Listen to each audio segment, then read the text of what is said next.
মকর রাশি, মকর লগ্ন, ক্যাপ্রিকন সাইনের জাতক জাতিকাদের সূর্যের গ্রহগত গোচরের কারণে আগত একটি মাস আপনাদের ক্ষেত্রে ঠিক কেমন অতিবাহিত হবে সে বিষয়ে প্রতিবেদনে আমরা বিস্তারিত আলোচনা করব।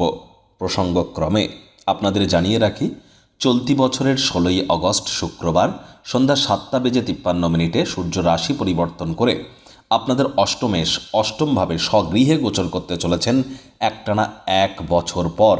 ঠিকই শুনছেন, একটানা 12 মাস পর সূর্যদেব আপনাদের অষ্টমে স্বগৃহে গোচর করবেন। সেখানেই তিনি থাকবেন 16ই সেপ্টেম্বর সোমবার সন্ধ্যা 7:51 পর্যন্ত।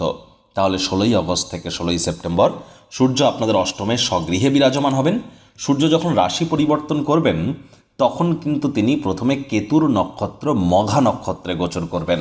তারপর 30শে আগস্ট শুক্রের নক্ষত্র পূর্ব ফাল্গুনী নক্ষত্রে গোচর করবেন এবং অন্তিম পর্যায়ে অর্থাৎ 13ই সেপ্টেম্বর নিজস্ব নক্ষত্র উত্তর ফাল্গুনী নক্ষত্রে গোচর করতে চলেছেন 27শে সেপ্টেম্বর পর্যন্ত।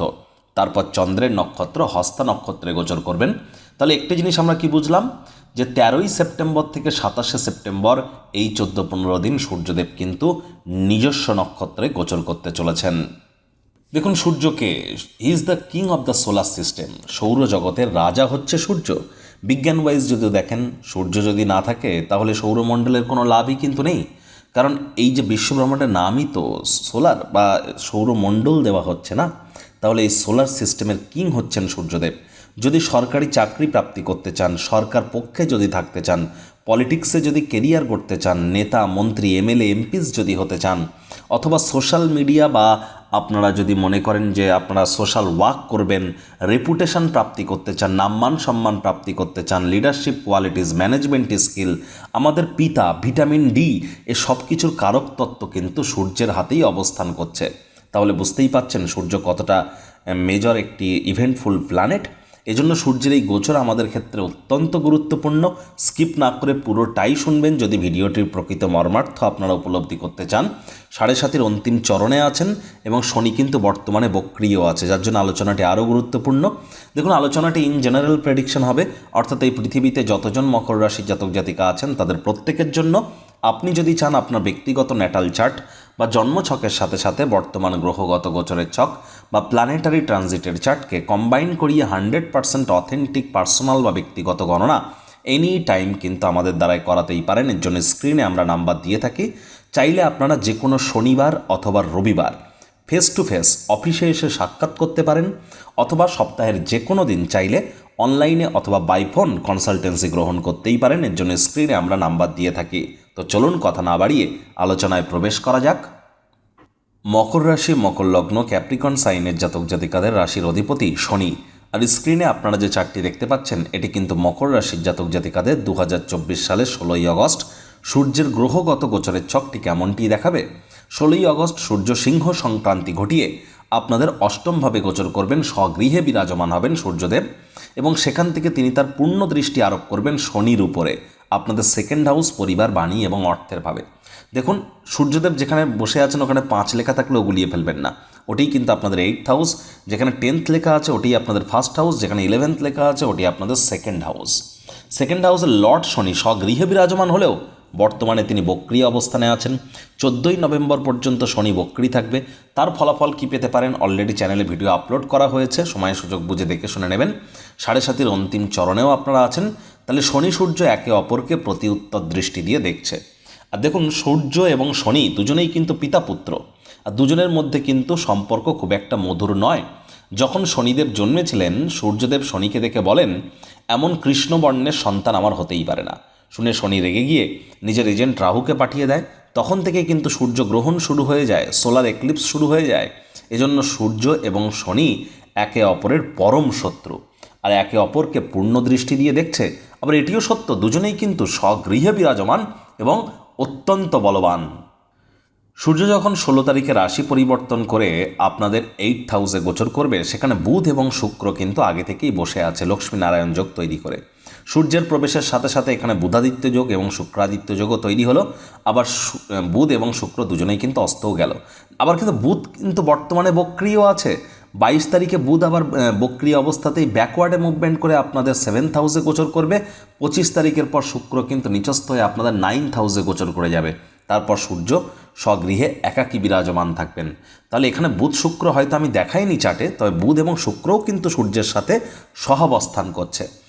ইন শর্ট, প্রথমে যদি শর্টে আমরা জানতে চাই যে এই সময়টি আগত একটি মাস আপনাদের ক্ষেত্রে ঠিক কেমন অতিবাহিত হবে। দেখুন না, 8th হাউস থেকে আমরা কী কী জেনে থাকি আমাদের মৃত্যুর বিষয়ে, এটা মৃত্যুর ঘর বলা হয়েছে। বিভিন্ন ন্যাচারাল ক্যালামিটিস, হঠাৎ হঠাৎ করে আমাদের জীবনে যে সমস্ত ঘটনাগুলি ঘটে যায়, বা অকাল্ট সায়েন্স, জ্যোতিষচর্চা, গবেষণামূলক পড়াশুনো, সবই কিন্তু এখান থেকে জেনে থাকি। দেখুন, একটি জিনিস স্পষ্ট, যদিও সূর্যদেব স্বগৃহে বিরাজমান 8th হাউসে, ফিনান্সিয়াল আপস অ্যান্ড ডাউনস কিন্তু এ সময় একটু থাকতেই পারে। এ সময় আপনার অবশ্যই আধ্যাত্মিক চিন্তন চেতনা এবং ধর্মীয় ক্রিয়াকলাপের প্রতি আপনার মনোনিবেশ কিন্তু বৃদ্ধি পেতে পারে। এ সময় আপনি ব্যক্তিগত ক্ষেত্রে আপনার বিভিন্ন বন্ধুবান্ধব তৈরির ক্ষেত্রে আপনারা সমস্যা কিন্তু এ সময় একটু অনুভব করতেই পারেন। আর সন্তান সন্ততি প্রাপ্তির জন্য সময় সুযোগ কিন্তু খুব একটি ভালো নয় এই একটি মাস, চেষ্টাও করা উচিত নয়, আমি কিন্তু এমনটি মনে করব। আর সন্তান ধারণের জন্য শনিবার, রবিবার, মঙ্গলবার এই 3টি দিন কিন্তু খুব একটি শুভ নয়। গর্ভধারণ সবসময় এই 3টি দিনকে একসেপ্ট রেখেই তবে কিন্তু আমাদের ধারণ করা উচিত। এ সময় অবশ্যই আপনার কাজের জায়গায় আপনি সফলতা পাবেন, তবে তার জন্য আপনাকে কঠোর কায়িক পরিশ্রম করতে হবে। আদারওয়াইজ আপনার সহকর্মীরা কিন্তু আপনাকে ডিসঅ্যাপয়েন্ট করতে পারে। এ সময় কিন্তু অবশ্যই আপনাদের উচিত ইনোভেটিভ কোনো আইডিয়াস সেগুলিকে কাজে লাগানোর এবং ডেকোরেটিং, রিডিং এদিকে আপনাদের মনোযোগকে একটু কনভার্ট করবার। এ সময় আপনি আপনার হবিসগুলিকে আপনারা কিন্তু এক্সপ্লোর করতে পারেন, নতুন নতুন হবিসগুলিকেও ডেভেলপ করতে পারেন। আপনার পার্টনারদের সাথে আপনারা এ সময় কিন্তু কোয়ালিটি টাইম পাস অবশ্যই করতে পারেন।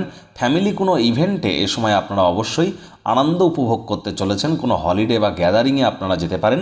শ্বশুর শাশুড়ির তরফ থেকে কোনো না কোনো শুভ সংবাদ আপনারা প্রাপ্তি করতেই পারেন। তবে এ সময় আপনাদের সকল প্রকার দ্বিধা, দ্বন্দ্ব, ফাইট, কনফ্লিক্ট এগুলি থেকে আপনাদেরকে বিরত থাকতে হবে। ছোটোখাটো শারীরিক প্রবলেম, বিশেষ করে হাড়গোড় সম্পর্কিত কোনো প্রবলেম দেখা কিন্তু দিতেই পারে। স্বামী স্ত্রী শব্দ চয়নের দিকে অতিরিক্ত নজর আপনাদেরকে প্রদান করতে হবে।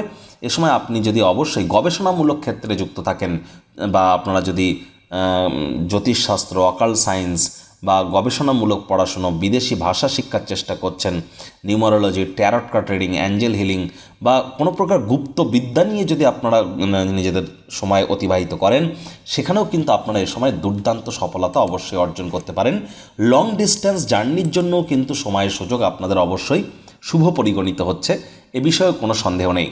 তবে স্টক মার্কেট বা শেয়ার মার্কেটে যারা অর্থ বিনিয়োগ করছেন, আমি কিন্তু স্পষ্ট আকারে বলবো সেপ্টেম্বরের 4 তারিখের আগে পর্যন্ত আপনাদেরকে অতিরিক্ত সাবধানতা বা সচেতনতা অবলম্বন করে চলতে হবে। আমি কিন্তু বারবার বলি যে বুধ যখন বক্রি হয় শেয়ার মার্কেট রিকারেক্ট হয়, অর্থাৎ শেয়ার মার্কেটে কিন্তু কারেকশান আসে।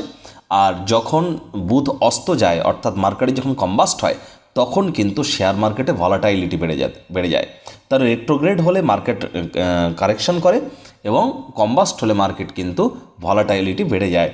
ট্রেডিং যারা করেন বা যারা রিটেল আউটলেট সামলান, তাদের জন্যও কিন্তু বুধ অস্ত গেলে সময়টা খুব একটা ভালো নয়। শেয়ার মার্কেটের সময় অতিরিক্ত অর্থর অপচয় করা থেকে বিরত থাকুন। যারা দীর্ঘদিন ধরে স্টক মার্কেটে আছেন তাদেরকেও বলবো উইথ কেয়ারফুলি কিন্তু আপনাদেরকে এ সময় ডিল করতে হবে, তা নাহলে বড়সড় লোকসানের সম্মুখীন কিন্তু আপনারা হতেই পারেন, যেহেতু বুধ বক্রি।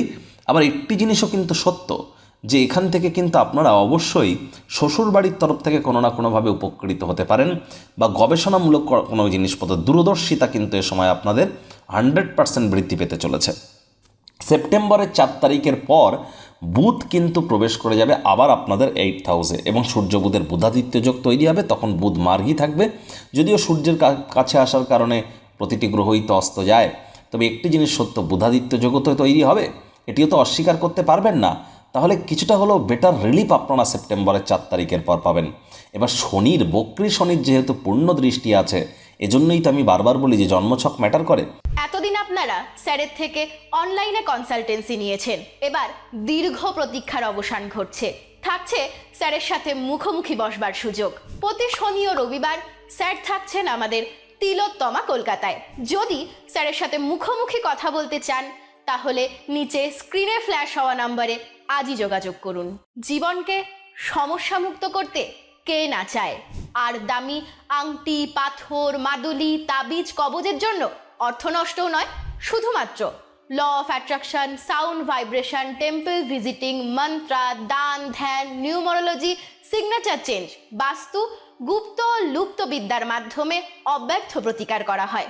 প্রতিকার সম্পূর্ণ বিনামূল্যে, কেবলমাত্র সার্ভিস চার্জ নেওয়া হয়ে থাকে। আজই আপনারা আপনার নাম বুক করান মাত্র 1 টাকার বিনিময়ে। আপনি কি উচ্চশিক্ষাতে বাধা পাচ্ছেন, প্রেমে বাধা, চাকরি, ব্যবসা, অর্থপ্রাপ্তি, ঋণ মুক্তিতে সমস্যা হচ্ছে, বিবাহে বাধা আছে, নাকি সন্তান প্রাপ্তিতে, জটিল কোর্ট কেসে ভুগছেন, নাকি রাজনৈতিক জয়ে সমস্যা হচ্ছে, অথবা কোনো জটিল রোগ থেকে থাকলে আজই যোগাযোগ করুন আমাদের রাজযোগ চ্যানেলের শ্রদ্ধেয় জোডিয়াক সায়েন্টিস্ট কমলেশ দেওয়ান স্যারের সঙ্গে। আপনার জন্মছকে কে বেশি বলবান, সূর্য না শনি? আর সূর্য শনি দুটিই যদি বলবান থাকে সেটিও কিন্তু খুব একটি ভালো নয়। সূর্য এবং শনির মধ্যে একটি প্ল্যানেট ডাউন থাকাটাই ভালো, দুটি প্ল্যানেটই আপ থাকা কিন্তু ভালো নয়, তাহলে কনফ্লিক্ট বেড়ে যায়। আর কথায় আছে নো কনফ্লিক্ট নো ড্রামা। আর সুতরাং শনি সূর্যের মধ্যে একটি প্ল্যানেট ডাউন থাকাই ভালো। এবার কে ডাউন আছে ম্যাটার করবে তার উপরে। সূর্যের দৃষ্টি যেহেতু আপনাদের পড়ছে কোথায়, সেকেন্ড হাউসে, আর সেকেন্ড হাউসের অধিপতি শনি বর্তমানে বক্রী, তবে তিনি বৃহস্পতির নক্ষত্র পূর্ব ভাদ্রপদ নক্ষত্রে গোচর করছেন। 2রা অক্টোবর পর্যন্ত শনি পূর্ব ভাদ্রপদ নক্ষত্রেই গোচর করবে, আর শুরুর দিকে সূর্য মহা নক্ষত্র কেতুর নক্ষত্রে গোচর করছে। এবার দেখুন শনি সূর্যের মিত্রের গ্রহে গোচর করছে, আবার সূর্যও কিন্তু শনির মিত্রের গ্রহে গোচর করছে। এই জন্য এই প্রতিউত্তর দৃষ্টি যে খুব একটা নেগেটিভ ওয়েতে আপনাদেরকে ইম্প্যাক্ট করবে তা নয়, তবে পরিবার পরিজনদের সাথে কথাবার্তা বলবার সময় শব্দ চয়নের দিকে নজর দিতে হবে এবং ব্যাংক ব্যালেন্সের দিকে একটু নজর দিতে হবে। খরচকে কমিয়ে সঞ্চয়ের মাত্রা কিভাবে বৃদ্ধি করা যায়, পরিবারের দায়িত্বগুলি কিভাবে পালন করা যায়, এই প্রচেষ্টাগুলি আপনাদের তো অবশ্যই একটু জারি রাখা উচিত। আর যেহেতু রাহুর অবস্থান অনুযায়ী একটি জিনিস তো স্পষ্ট, এ সময় আপনারা অবশ্যই ভাই বোনেদের দ্বারা উপকৃত হতে পারেন। সোশ্যাল মিডিয়াতে যারা কেরিয়ার করছেন তারা লাভান্বিত হবেন। হঠাৎ করে কোনো স্থান থেকে অর্থের আগমন কিন্তু আপনাদের ঘটতেই পারে। আদালত কোর্ট কেস যদি থেকে থাকে সেখানে একটু সাবধানতা অবলম্বন করে চলুন। নতুন কোনো কর্মের শুরুয়াত করবেন না, আর্থিক মুনাফা আপনাদের বৃদ্ধি পেতেই পারে। প্রতিকার স্বরূপ আলোচনা করতে গিয়ে আপনাদেরকে বলবো, স্ক্রিনে আপনারা দেখছেন সূর্যদেবের প্রণাম মন্ত্র।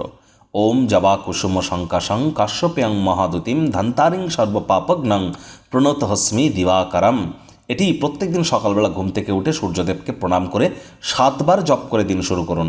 আর যদি পারেন স্ট্রং ওয়েতে যদি করতে চান তাহলে 7টা রবিবার সূর্যোদয়কে, সানরাইজকে চোখের সামনে দেখুন, তারপরে স্নান সেরে নিন হোয়াইট কালারের বা সাদা রঙের বস্ত্র পরিধান করে। তারপর ভিজে গাতেই পিতল বা তামার ঘটিতে জল, গঙ্গা জল, কালো তিল এবং লাল রঙের পুষ্প সূর্যদেবের উদ্দেশ্যে অর্ঘ্য হিসেবে নিবেদন করে এই মন্ত্রটি 7 বার জপ করবেন। অত্যন্ত উপকৃত হবেন। যদি তাও না পারেন আপনার বডি ওয়েটের সাথে 10:2 করে তত গ্রাম চাল এবং গুড় হতদরিদ্র গরিবদের মধ্যে বিলিয়ে দিন, উপকৃত হবেন। পিতা যদি বেঁচে থাকেন পিতার পায়ে হাত দিয়ে রেগুলার প্রণাম করুন, এর ফলেও সূর্যের মজবুতি বৃদ্ধি পায়। অথবা কোনো কিছু না পারলেও প্রত্যেক দিন যখনই সকালবেলা ঘুম থেকে উঠবেন অবশ্যই আপনারা সূর্যদেবের দিকে তাকিয়ে ওম ঘৃণী সূর্যায় নমঃ, ওম ঘৃণী সূর্যায় নমঃ এটি 7 বার জপ করে দিন শুরু করুন। সূর্যদেবের উদ্দেশ্যে নিজের মনস্কামনাকে জ্ঞাপন করতে ভুলবেন না। রবিবার করে অবশ্যই হোয়াইট কালারের ড্রেস পরিধান করুন। তো বন্ধুরা, প্রতিবেদনটি আপনাদের ঠিক কেমন লাগলো, আপনাদের সুচিন্তিত মতামত আশা করি আপনারা নিচের কমেন্ট বক্সে লিখে জানাবেন। ভিডিওটি ভালো লাগলে একটি লাইক করতে ভুলবেন না। এই আশা রেখে আমি আমার বাণীকে এখানেই বিরাম দিচ্ছি।